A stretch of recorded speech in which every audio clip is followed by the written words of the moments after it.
Hey everyone, I hope you're doing well. In this video, I will show you how you can set up stop loss in crypto.com.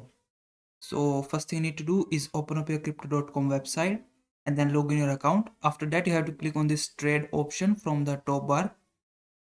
Then this drop down menu, you have to select your trade that you want to use.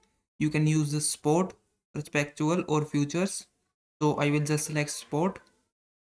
After that, you have to select your trading pair. So you can just simply click on here and then list of trading pair will appear. From here you can select your trading pair that you want to use.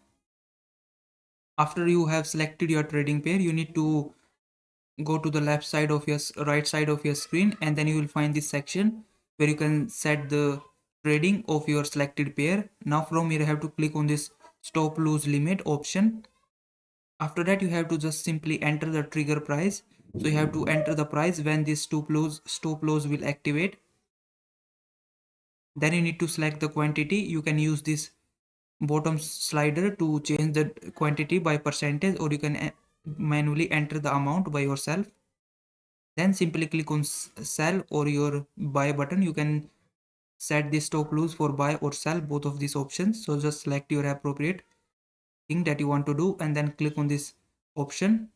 And once you do that, your stop loss will be ordered or activated. So I hope this video was helpful. Please like this video and subscribe to my channel.